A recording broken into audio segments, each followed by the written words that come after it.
जय हिंद दोस्तों, welcome to my channel knowledge Giri. दोस्तों, हम लोगों ने अभी तक ऑपरेशनल एम्पलीफायर के लेक्चर सीरीज में लेक्चर 7 तक डिफरेंट टॉपिक को कवर अप किया। आज हम लोग लेक्चर 8 में इस जो ऑपरेशनल एम्पलीफायर है इसका एक important topic close loop configuration को देखेंगे। और इस टॉपिक में हम जो इसका मेन टॉपिक है, मतलब सब टॉपिक जिसको बोल सकते हैं, इन्वर्टिंग एम्पलीफायर, उसको कवर अप करेंगे। इसके कुछ जो वोल्टेज गेन है उसका डेरिवेशन करेंगे और इस पे बेस्ड कुछ न्यूमेरिकल को कवर अप करेंगे। दोस्तों, अगर अभी तक आपने पीछे वाला लेक्चर 7 तक का जो लेक्चर सीरीज है वो अभी तक आपने नहीं देखा है, तो इस वीडियो को देखने से पहले सारे वीडियो को अगर देख लेते हैं तो ये लेक्चर समझना इजी हो जाएगा। दोस्तों, अगर आप लोग चाहते हैं कि आप लोग को पीडीएफ जल्दी उपलब्ध हो जाए 1 to 8 लेक्चर का, तो आप लोग कमेंट करके बताइए। चलिए हम आज का जो टॉपिक है उसको स्टार्ट करते हैं। तो जैसा कि मैंने आप लोग को बताया था कि ऑपरेशनल एम्पलीफायर जो हैं इसके दो तरह के कॉन्फ़िगरेशन होते हैं। इसमें इसके प्रीवियस 2 से 3 लेक्चर प्रीवियस लेक्चर में, इसमें दैट मीन्स 4 या 5 लेक्चर में हम लोगों ने ओपन लूप कॉन्फ़िगरेशन देखा था। और ओपन लूप कॉन्फ़िगरेशन में मैंने बताया था कि वो जो थे उसमें आपके ऑपरेशनल एम्पलीफायर 3 टाइप के थे। पहला था आपका इन्वर्टिंग, सेकंड था नॉन इन्वर्टिंग, थर्ड था डिफरेंशियल। तो वो बात थी आपके ओपन लूप कॉन्फ़िगरेशन की। और आज हम लोग डिस्कस करेंगे क्लोज लूप कॉन्फ़िगरेशन के बारे में, है ना। तो चलिए शुरुआत करते हैं। तो इसका फर्स्ट पॉइंट देखिए क्या करा। In a close loop configuration there is a connection between output and input terminal through a feedback component. ये कह रहा है, फर्स्ट पॉइंट जो है क्लोज लूप कॉन्फ़िगरेशन का, ये कह रहा है कि आपका जो क्लोज लूप कॉन्फ़िगरेशन होता है इसमें आउटपुट और इनपुट टर्मिनल जो है होता है एक फीडबैक कंपोनेंट के जरिए क्या रहता है, जुड़ा रहता है। अब आपको मैं बताऊंगा कि ये फीडबैक कंपोनेंट क्या होता है। जब मैं आपको इसके जो टाइप हैं उसका मैं डायग्राम के साथ डिस्कस करूंगा तो उसमें मैं दिखाऊंगा कि फीडबैक कंपोनेंट क्या होता है ना। तो अभी ये सिर्फ जानिए कि इस जो क्लोज लूप कॉन्फ़िगरेशन है इसमें जो इनपुट और आउटपुट टर्मिनल का जो कनेक्शन होता है इसके बीच में क्या होता है, एक फीडबैक कंपोनेंट जुड़ा होता है। मतलब वो जो है फीडबैक कंपोनेंट के जरिए आपस में जुड़े रहते हैं। तो इसका ये फर्स्ट पॉइंट था। सेकेंड पॉइंट देखिए क्या करा। In this configuration some portion of output signal injected in input signal. इसमें ये बोल रहा है कि आपका क्लोज लूप कॉन्फ़िगरेशन में आउटपुट सिग्नल का कुछ पार्ट जो है इनपुट सिग्नल पे इंजेक्ट होता है ना। तो अब हम नेक्स्ट पार्ट में चलते हैं, नेक्स्ट पॉइंट पे चलते हैं। नेक्स्ट पॉइंट देखिए क्या करा। Generally negative feedback system is used in op amp circuit. देखिए पहले मैं आपको बता देता हूँ, दिखाई देता हूँ आप लोग को डायग्राम कि किस तरह का होता है। तो आप लोग जनरली ये जानते हैं कि आपका ये क्या होता है, ऑप एम्प होता है ना। ये मैंने बताया था आपको क्लोज लूप ऑप एम्प में ये था, है ना। इसमें क्या होता है, आपका एक फीडबैक टर्मिनल इस तरह से, मतलब यहाँ पे एक कंपोनेंट रहेगा फीडबैक कंपोनेंट, वो जुड़ा रहेगा इधर से या फिर आपका इधर से, है ना। अभी ये जिसके जब मैं टाइप बताऊंगा तो वहाँ पे ज़्यादा समझ में आएगा। ये एक सिंपली वे में मैंने बता दिया कि इस तरह से होते हैं क्लोज लूप कॉन्फ़िगरेशन, है ना। अभी हम जब इसके डिफरेंट टाइप जानेंगे तो वहाँ पे हम लोग अच्छे से समझेंगे। तो यहाँ पर देखिए ये पॉइंट कर रहा है कि इसमें फीडबैक सिस्टम का यूज होता है। जो ऑप एम्प होता है, कौन op amp, close loop configuration वाला ऑप एम्प, इसमें जो है एक फीडबैक सिस्टम का यूज होता है। आपका जो ओपन लूप कॉन्फ़िगरेशन था उसमें फीडबैक सिस्टम यूज नहीं होता था, लेकिन यहाँ पर जो आपका क्लोज लूप कॉन्फ़िगरेशन है इसमें एक नेगेटिव फीडबैक सिस्टम का यूज होता है ना। फिर देखिए नेक्स्ट पॉइंट क्या करा। Due to negative feedback system gain of amplifier is reduces but circuit becomes more stable. ये कह रहा कि अब देखिए ये जो बोल रहा कि पहले कि आपका जो ऑपरेशनल एम्पलीफायर है इसमें बोल रहा था कि क्या था, एक फीडबैक कंपोनेंट का यूज होता है। अब देखिए फीडबैक जो है वो भी दो तरह के होते हैं, एक पॉजिटिव फीडबैक होता है और एक निगेटिव फीडबैक होता है। तो जनरली जो है आपका ऑपरेशनल एम्पलीफायर जो है उसमें निगेटिव फीडबैक सिस्टम का यूज होता है ना। और इस निगेटिव फीडबैक सिस्टम के कारण क्या होता है, जो एम्पलीफायर का गेन होता है वो कम हो जाता है, रिड्यूस हो जाता है। लेकिन इस नेगेटिव फीडबैक के चलते क्या होता है, ये जो आपका ऑपरेशनल एम्पलीफायर है ये और ज़्यादा स्टेबल हो जाता है। यही पॉइंट ये कर रहा है। तो जानेंगे हम लोग कि ये कैसे, इसमें गेन क्या होता है और गेन कैसे रिड्यूस होता है। तो अभी हम जानेंगे जो डिफरेंट टाइप के जो हम लोग कॉन्फ़िगरेशन पढ़ेंगे ना, मतलब कॉन्फ़िगरेशन के जो टाइप है उसको जब हम जानेंगे तब हम लोग इन सारे चीज़ को हम अच्छे समझेंगे। तो देखिए ये बोल रहा है कि आपका जो क्लोज लूप कॉन्फ़िगरेशन जो है ये इसके बेस्ट पर जो ऑपरेशनल एम्पलीफायर जो है वो 3 टाइप के होते हैं। फर्स्ट आपका होता है इन्वर्टिंग, सेकेंड होता है नॉन इन्वर्टिंग और थर्ड होता है डिफरेंशियल। एग्जैक्टली ये जो क्या है आपके ओपन लूप कॉन्फ़िगरेशन की तरह इसके भी 3 टाइप हैं। उसमें भी आपने इन्वर्टिंग पढ़ा, नॉन इन्वर्टिंग पढ़ा और डिफरेंशियल एम्पलीफायर पढ़ा। लेकिन इसमें डिफरेंस ये है कि इसमें क्लोज लूप कॉन्फ़िगरेशन होगा और वो ओपन लूप कॉन्फ़िगरेशन था। तो चलिए इसमें आज मैं आपको इन्वर्टिंग एम्पलीफायर का डिटेल जो डिस्कस है वो करूँगा। इसमें मैं आपको बताऊँगा। चलिए मैं समय ना व्यर्थ करके इसको स्टार्ट ही कर देता हूँ। देखिए आपको दिख रहा होगा इन्वर्टिंग एम्पलीफायर, और यहाँ पर जो आप लोगों ने पहले क्या देखा था, जनरली आप लोगों ने अगर ये बात की जाए आपके ओपन लूप की तो जनरली आपने इसमें देखा था इस तरह का आपका क्या होता था, ऑप एम्प होता था। इसमें ये मैं भी ओपन लूप की मैं बात कर रहा हूँ। ये आपका वी आउट हो गया, ये प्लस भी सी सी हो गया, ये माइनस भी ई हो गया, और आपका ये अगर यहाँ पर प्लस लेते हैं तो ये आपका नॉन इन्वर्टिंग हो गया, V I V N L, V non inverting N I, और ये माइनस लेते हैं तो वी आई एन, ये आपका इन्वर्टिंग टर्मिनल हो गया। इसमें मैंने बताया था कि अगर आप इन्वर्टिंग टर्मिनल से इनपुट लेते हैं तो ये क्या होता था, आपका इन्वर्टिंग एम्पलीफायर होता था, है ना। लेकिन ये क्या था, ओपन लूप कॉन्फ़िगरेशन के लिए। आज मैं आपको क्लोज लूप कॉन्फ़िगरेशन बताऊंगा और आपके एग्ज़ाम में जो आएंगे क्लोज लूप कॉन्फ़िगरेशन से ही क्वेश्चन वगैरह आएंगे, है ना। जनरली आप लोग जब बुक पढ़िएगा तो आपको जो देखने को मिलेगा प्रीवियस ईयर का क्वेश्चन वगैरह वो आपके क्लोज लूप कॉन्फ़िगरेशन से ही रहता है। तो चलिए हम शुरू करते हैं। इसका फर्स्ट पॉइंट ये क्या कर रहा है आपके इन्वर्टिंग एम्पलीफायर का। तो फर्स्ट में पढ़ते हैं, in this amplifier circuit an input signal V I N बोलिए या फिर V1 बोलिए, है ना। V1 यहाँ VIN है ना, इसको आप V1 कर लीजिएगा। V1 is applied through input register R1, यहाँ पर R1 है ना, टू द इन्वर्टिंग इनपुट। ये पॉइंट कर रहा है कि आपका ये जो इन्वर्टिंग एम्पलीफायर है इसमें एक इनपुट सिग्नल V1 जो है अप्लाइड किया जाता है, किसके थ्रू, एक इनपुट रजिस्टर R1 के थ्रू, है ना, जो कि क्या होता है, इनपुट टर्मिनल होता है ना। अब देखिए मतलब मैं बता देता हूँ। सबसे पहले आप लोग क्या करिए, एक एम्पलीफायर बनाइए, ऑपरेशनल एम्पलीफायर। तो देखिए आप लोग क्या किया, एक ऑपरेशनल एम्पलीफायर बना दिया। अब आप क्या करते हैं, यहाँ पर डिसाइड करते हैं, अगर यहाँ पर ये माइनस दिए तो ये आपका नॉन इन्वर्टिंग टर्मिनल हो गया, और यहाँ प्लस दिए तो ये सॉरी आप यहाँ माइनस दिए इस टर्मिनल पर तो ये आपका इन्वर्टिंग हो गया, है ना, और यहाँ प्लस दिए तो ये नॉन इन्वर्टिंग हो गया। तो ये था आपका ओपन लूप कॉन्फ़िगरेशन के लिए। लेकिन आपको यहाँ पर फिगर दिख रहा होगा नीचे में, ये वाला, ये आपका क्या है, क्लोज लूप कॉन्फ़िगरेशन। तो देखिए क्लोज लूप कॉन्फ़िगरेशन के लिए आपको कुछ इस तरह का सिंबल बनाना पड़ेगा।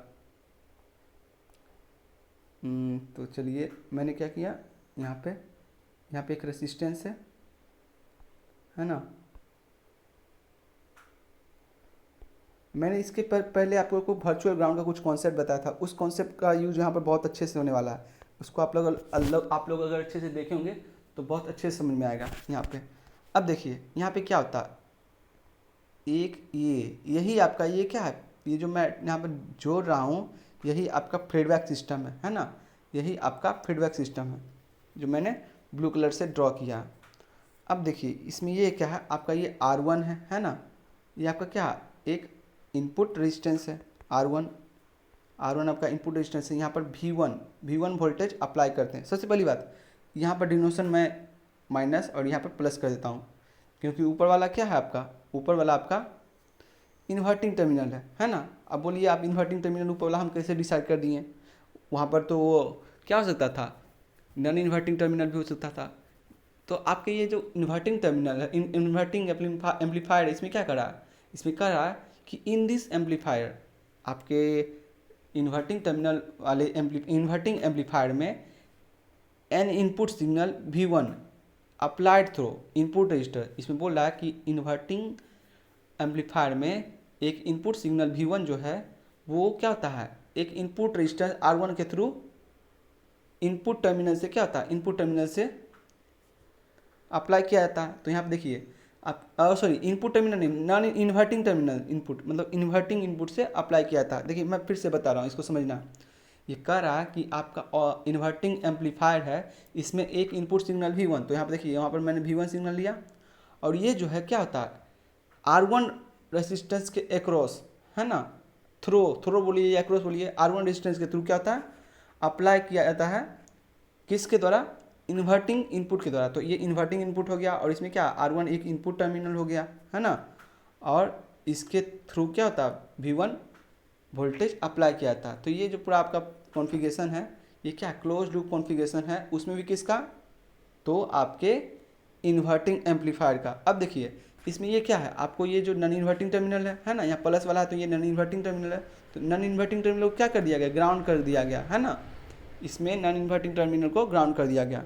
तो देखिए यही फिगर में यहाँ पर देखिए डिस्कशन का जो टॉपिक है उसमें देखिए लिखा हुआ है non inverting terminal is grounded. First point अगर आप लोग समझ गए होंगे तो सेकंड पॉइंट यहाँ कर रहा है कि इसका जो नॉन इन्वर्टिंग टर्मिनल होता है वो क्या होता है, ग्राउंडेड होता है, जैसा कि आपको फिगर में दिख रहा होगा। फिर देखिए थर्ड पॉइंट क्या कर रहा है, the resistor RF provide to the negative feedback. अब यहाँ पर जो RF लगा हुआ है वो निगेटिव फीडबैक देता है। दोस्तों मैंने आपको बताया था कि फीडबैक जो है वो क्या होता है, दो टाइप के होते हैं, एक पॉजिटिव और एक निगेटिव। लेकिन यहाँ जो लगा हुआ है ये निगेटिव दे रहा है, ऐसा क्यों, पॉजिटिव भी तो दे सकता था। मन में आपके आना चाहिए सवाल, तो ज़रूर आपका सवाल लाजमी है, तो चलिए मैं उसका आंसर देता हूँ। देखिए चूँकि हम जानते हैं कि यहाँ पर क्या होता है, ये आपका माइनस है तो इसका मतलब क्या है, ये इन्वर्टिंग टर्मिनल है। तो अगर एक फीडबैक जब इन्वर्टिंग टर्मिनल से जुड़ा रहेगा तो वो निगेटिव फीडबैक होगा। अगर मान लीजिए यहाँ का टर्मिनल क्या था, प्लस होता, तो ये क्या होता, नॉन इन्वर्टिंग टर्मिनल होता। जब नॉन इन्वर्टिंग टर्मिनल से आपका ये क्या रहेगा, एक फीडबैक नेट सिस्टम जुड़ा रहेगा, तो वो कहलाएगा आपका पॉजिटिव फीडबैक। मतलब आप जब नॉन इन्वर्टिंग टर्मिनल से फीडबैक का कनेक्शन लीजिएगा तो उस समय जो फीडबैक होगा वो पॉजिटिव फीडबैक होगा। लेकिन जब आप क्या करिएगा, इन्वर्टिंग टर्मिनल से कनेक्शन करिएगा तो आपका क्या होगा, नॉन इन्वर्टिंग सॉरी क्या हो जाएगा, वो आपका निगेटिव फीडबैक हो जाएगा। तो वही चीज़ आपका यहाँ पर कह रहा था। अब देखिए नेक्स्ट पॉइंट क्या कर रहा है, since the input signal is applied to the inverting input.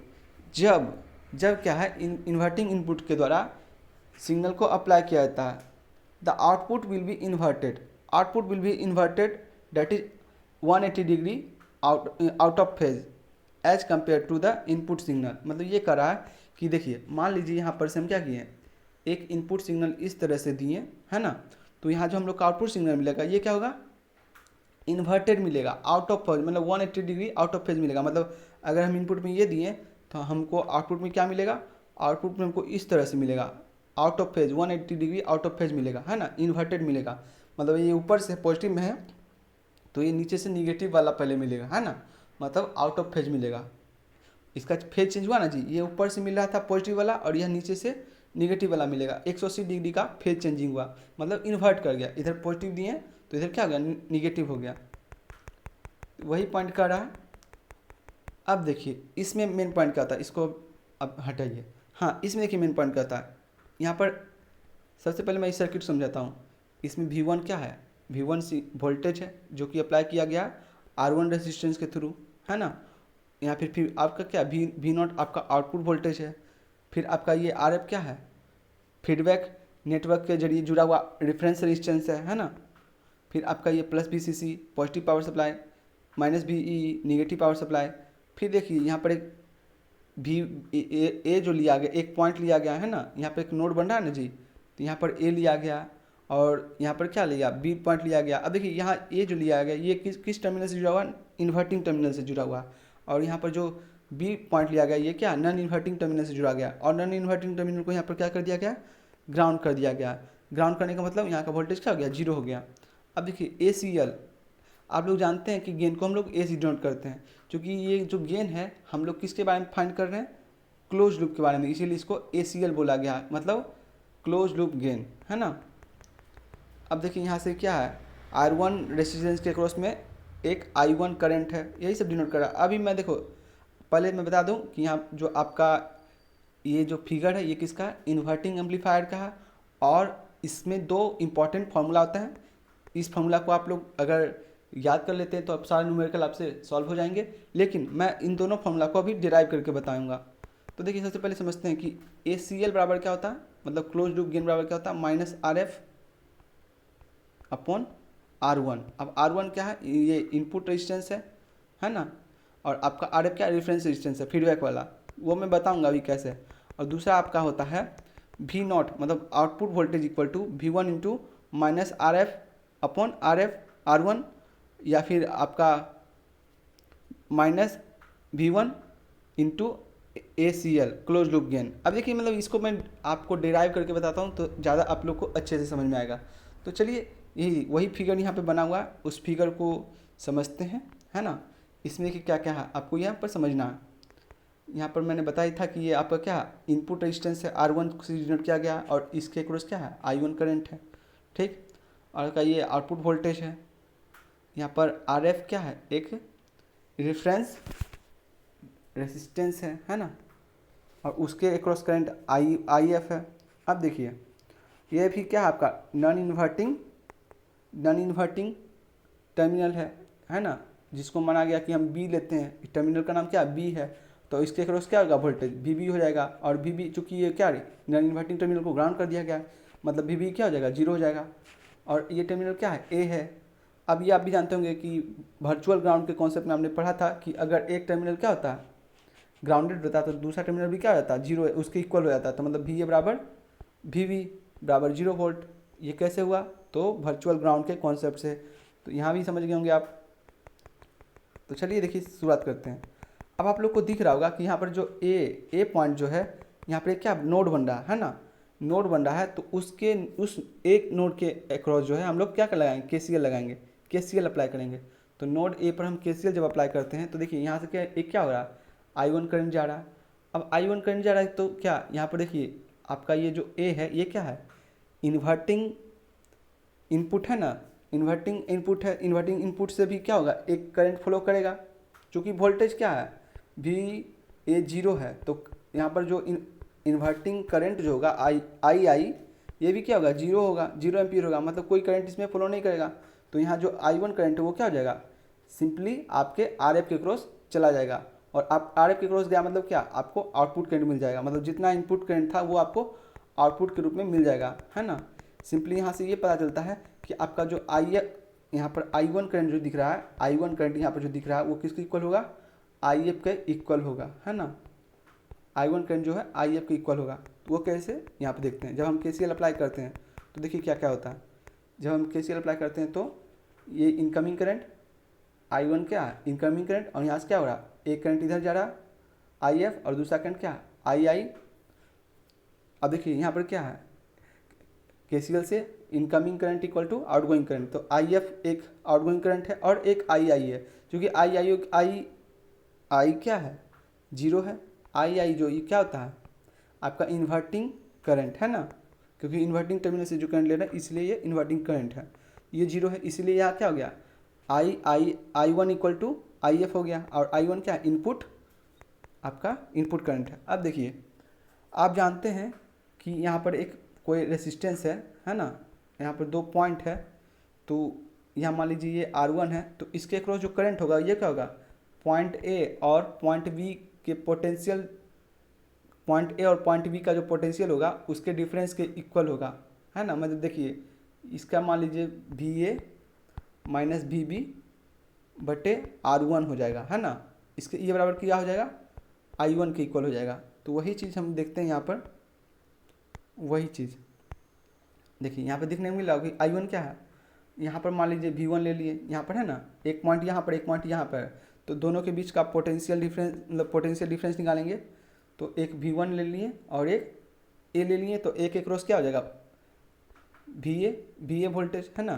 तो हम लेते हैं V1 minus VA upon RA1। अब देखिए ये हो गया, और उसी तरह से यहाँ पर एक पॉइंट ये है, यहाँ पर एक पॉइंट ये है ना। यहाँ का V0 वोल्टेज है, मतलब यहाँ इस पॉइंट के क्रॉस जो पोटेंशियल है ये V0 है, और यहाँ पोटेंशियल क्या आपका VA पोटेंशियल है। तो यहाँ के बीच क्या हो जाएगा, यहाँ के बीच RF रेसिस्टेंस है, तो करंट IA बराबर क्या हो जाएगा, IA बराबर वही हो जाएगा VA minus V0 upon RF, ये हो जाएगा। अब देखिए चूँकि आप जानते हैं कि यहाँ पर क्या है, जो VB है वो 0 है, क्योंकि आपका नॉन इन्वर्टिंग टर्मिनल क्या है, ग्राउंड कर दिया गया। और आप लोग वर्चुअल ग्राउंड के कॉन्सेप्ट जानते हैं कि VBA बराबर VA इक्वल टू क्या होगा, 0 वोल्ट, मतलब जितना VBA होगा उतना ही क्या होगा, VA होगा। तो VB क्या है, 0 वोल्ट है, तो इसलिए VA क्या हो जाएगा, 0 वोल्ट हो जाएगा। तो वही चीज़ देखिए, वही चीज़ यहाँ पर कर दिए हैं। अब उससे क्या होगा, आपका V1 बटे R1 आएगा, और इधर माइनस V0 अपॉन RF आएगा। तो यहाँ से हम क्या करेंगे, V0 अपॉन V1 कर देंगे, और equal to minus RF upon R1 हो जाएगा। अब देखिए आप जानते हैं कि गेन बराबर क्या होता है, output voltage upon input voltage है ना। तो यहाँ पर क्या हो जाएगा, ACL मतलब क्लोज लूप गेन क्या हो जाएगा, V आउट बटे V1। तो यही पर ये चीज़ आया डेरिवेशन है ना। और ये देखिए ये जो डेरिवेशन है आपके लिए बहुत इंपॉर्टेंट है ना, इस पे बेस्ड बहुत सारे न्यूमेरिकल रहेंगे। अगर आप इसको समझ जाते हैं तो न्यूमेरिकल आप लोग के लिए ईजी हो जाएगा। तो चलिए अब देखिए यही से क्या होता है, आप जानते हैं यहाँ से यहाँ के चलिए आगे बढ़िए, यहाँ से क्या हो जाएगा, अगर हम आउटपुट वोल्टेज निकालते हैं, अगर यहाँ पर हम आउटपुट वोल्टेज निकालते हैं तो क्या हो जाएगा, समझने का प्रयास करते हैं। आउटपुट वोल्टेज तो आउटपुट वोल्टेज क्या हो जाएगा यहाँ से जी, आपका V आउट बराबर, यहाँ जो V इन है ना, V1 जो उसको उधर भेज देंगे, तो V आउट बराबर क्या हो जाएगा, minus RF into R1 into क्या हो जाएगा, V1 हो जाएगा है ना। तो यहाँ से अब देखिए अभी आपने क्या किया, माइनस RF बट्टे R1 किया, तो यहाँ से क्या हो जाएगा, वो किसके इक्वल था, गेन के, तो AB बोल सकते हैं इंटू V1 हो जाएगा है ना, माइनस V1 सॉरी, माइनस, ये माइनस है ना, तो माइनस हो जाएगा। तो ये दोनों डेरिवेशन आप लोग समझ गए, और ये जो दोनों डेरिवेशन है ये फॉर्मूला बहुत इंपॉर्टेंट है, क्योंकि इस पे बेस्ड न्यूमेरिकल बहुत सारे आपको एग्जाम में मिल जाएंगे, साथ ही साथ कंपटीशन में भी मिलेंगे। तो अगर आई होप इस चीज़ को, अगर डेरिवेशन को आप लोग समझ जाते हैं अच्छे से, तो आपके लिए न्यूमेरिकल बहुत ही ईजी हो जाएगा।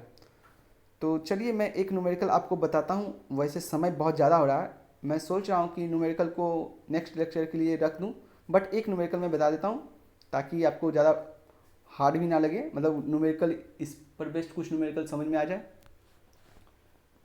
तो हाँ पहले ही देखिए, ये जो आपने ड्राइव किए हैं इस पे बेस्ड कुछ पॉइंट है उसको समझते हैं। तो देखिए negative value of gain representing the phase inversion of output signal, मतलब यहाँ पर जो गेन आया, यहाँ पर जो गेन आया ना, माइनस RF बटे R1, यहाँ पर आपको क्या मिला, गेन आपको निगेटिव मिला है ना, यहाँ पर गेन आपको निगेटिव मिला। तो ये क्या रिप्रेजेंट कर रहा है, ये आपका रिप्रेजेंट कर रहा है कि आपका जो फेज इन्वर्जन मीन्स आप इनपुट में क्या डालिएगा, इनपुट में अगर आप फेज इन्वर्जन डिनोट का मतलब आप इनपुट में ये डालते हैं तो आपको आउटपुट में क्या मिलेगा, आउट ऑफ फेज मिलेगा, मतलब आप इन्वर्ट करके मिलेगा, उसके अपोजिट मिलेगा है ना। अब देखिए नोट में एक पॉइंट लिखा हुआ है, नोट में क्या लिखा हुआ है, this circuit can be used as sign changer when the gain is 1। इसलिए करा कि जब गेन 1 होगा तो ये क्या होगा, as a sign changer denote कर, जैसे V बराबर AB minus AB into V1 अभी पढ़े थे आप, अगर इसमें गेन 1 हो जाए तो ये क्या हो जाएगा, V1 इक्वल टू माइनस, ये इस तरह से आप बोल सकते हैं, क्या हो जाएगा आपका ये V0 equal to minus V1 है ना, मतलब ये क्या हो जाएगा, साइन चेंजर, मतलब आउटपुट इनपुट में अगर आप क्या दीजिएगा, निगेटिव दीजिएगा तो आउटपुट आपका क्या आएगा, पॉजिटिव आएगा, अगर आप इनपुट में पॉजिटिव दीजिएगा तो आउटपुट क्या हो जाएगा, निगेटिव आएगा, ये आपका इसका साइन चेंज हो जाएगा। अब देखिए नेक्स्ट पॉइंट क्या कर रहा है, if the ratio of V0 upon V1 और ACL means gain is greater than unity, अगर ये करा कि अगर आपका इस सर्किट में गेन जो है ग्रेटर देन यूनिटी हो तो सर्किट इज कॉल्ड क्या, तब सर्किट आपका क्या कहलाएगा, तब आपका सर्किट जो है स्केल चेंजर कहलाएगा। सिंपली आप लोग समझ गए होंगे। अब चलिए इस पर बेस्ड एक न्यूमेरिकल है, एक ऐसे तो 3-4 न्यूमेरिकल थे लेकिन एक न्यूमेरिकल जो है मैं उसको बताता हूँ पहले, अगर देखता हूँ टाइम बचता है तो और भी न्यूमेरिकल करूँगा। सिंपली ये देखिए क्या कर रहा है numerical, an inverting amplifier is shown in figure, determine the value of I1 and V0, मतलब input current I1 and V0 means output voltage निकालना है इस सर्किट में, है ना। तो देखिए सर्किट में क्या है, सर्किट में आपका कुछ नहीं है, आपको सर्किट को समझना है।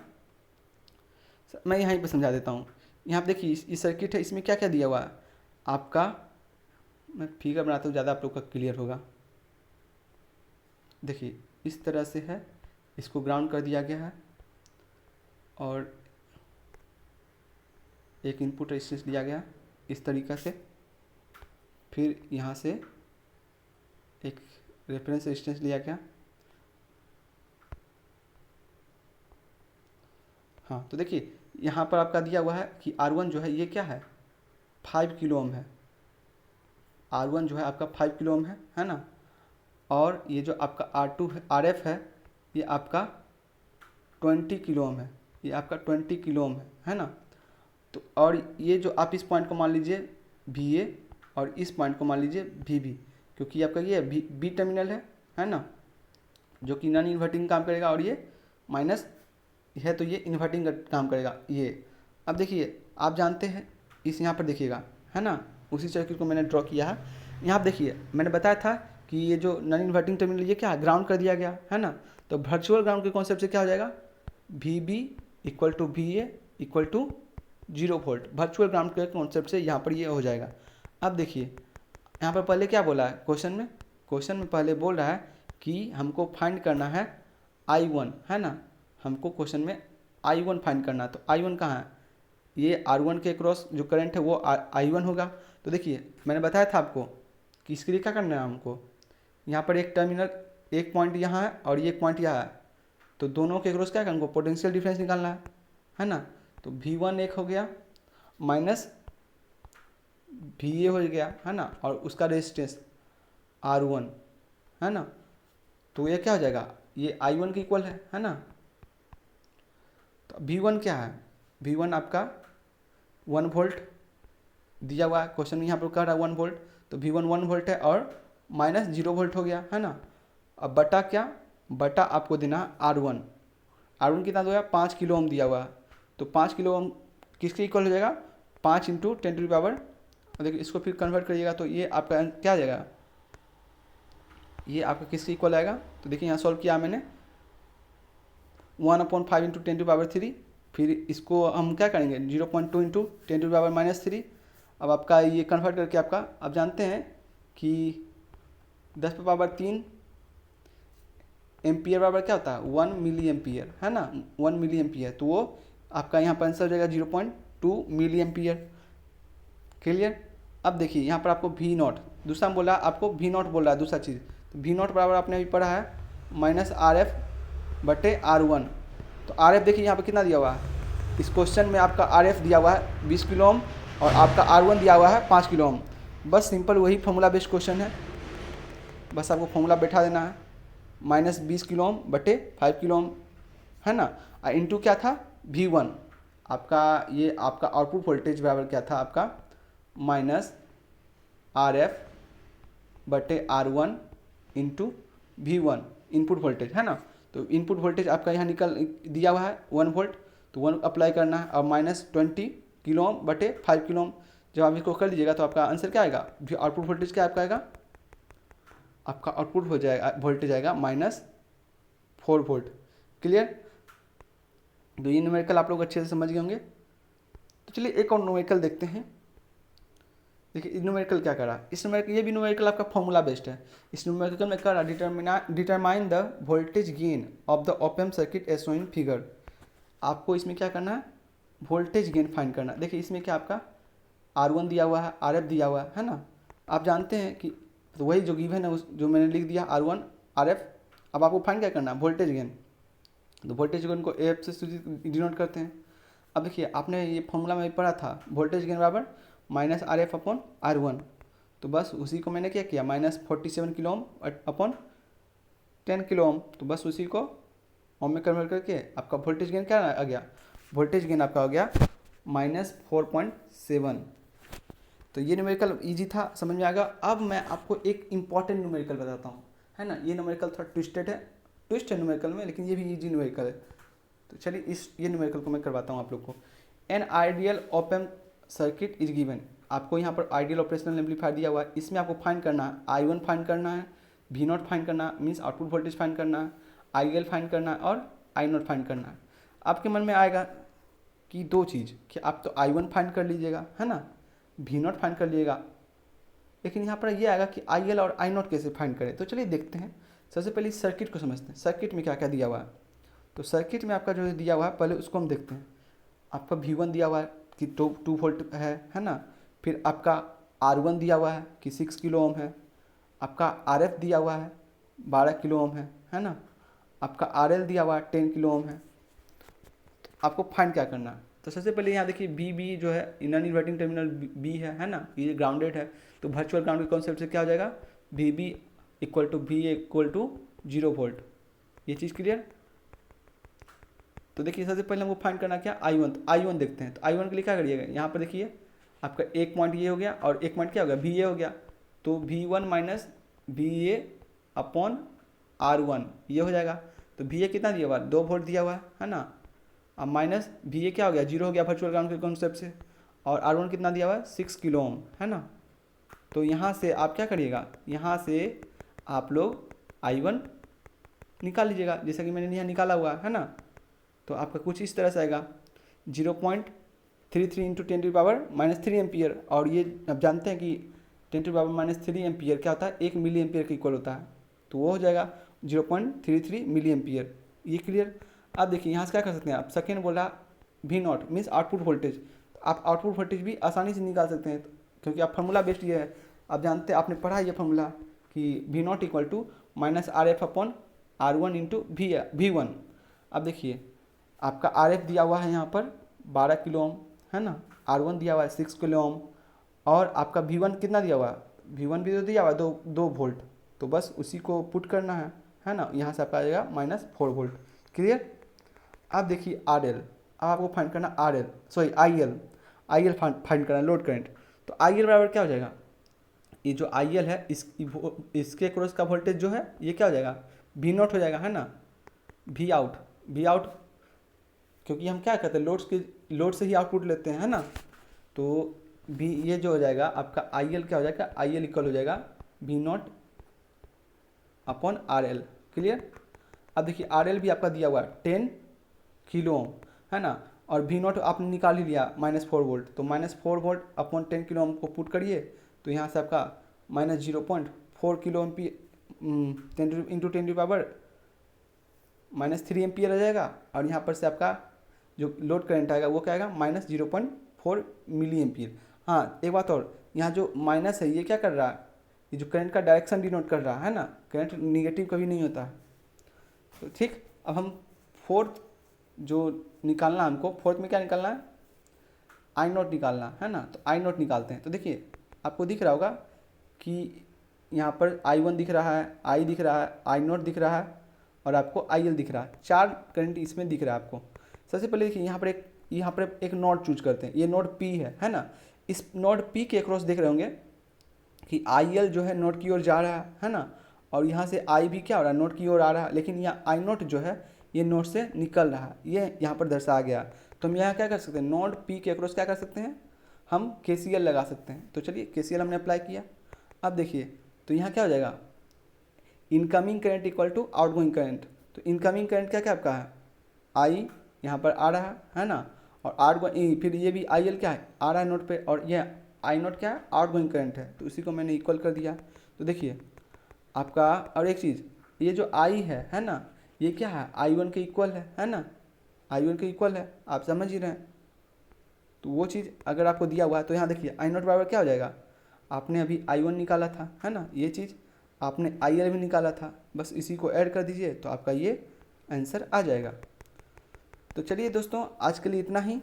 अगर आप लोगों को किसी तरह का कोई डाउट होता है इस लेक्चर में, तो आप कमेंट सेक्शन में कमेंट करके आप अपना सवाल पूछ सकते हैं।